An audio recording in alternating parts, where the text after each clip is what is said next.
Salam dostlar, jigler, dogonlar, uyolar, gelnejeler, gowmya daýlanlar, işläp börsüň sagaman. Şu videony çekmegiň barabir sebäbi bar, onu men size düşündirip geçeýin.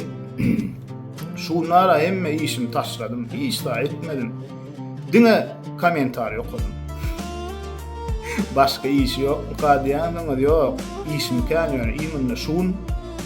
Hemme işimi oýdum da komentar okudum. Öýde goýmotda o komentarlaryny okaý Osmanjanyň ýaman kän soraýa kakaz kim diýip gatken soraglar bar, şuny jogaplaýşolar diýip men günüme goýmady.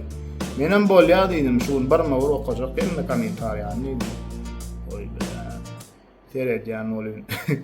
Diňe Osmanjanyň kakaz kim Osmanjanyň kakaz.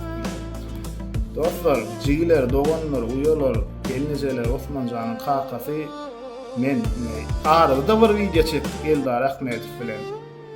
Yeni de bir gelip yürüýte şu videony yürüýte çekgen Osmanjanyň kakasy men. Osmanjan men oglum ýejetem, men geldim Osmanjanyň. Düşünensiňiz da men oglum Osmanjanyň kiçi oglum amma kak geljan. Ol men kakama atdaklan. No yeni bir zat aýdyp geçeýin, men aýtmasam bolmaýar. Sebäbi men öňre aýdyp boldum, sunma işgärleri. Hemmäňizden Allah razy bolsun. Janyňyz sag bolsun. O başyňyz dik bolsun. Sunmat ýoluny namyndan meýlägän belent üstünliklere ýetmeň arzu edýän. O şu Osmanjany haýsyňyň ýanyna eltemde de gaşyňyz tutmanjyk. Videolar olyp berbatlar düşdüňiz da. Yürekde duran soňa diýmän janyňyz sag bolsun.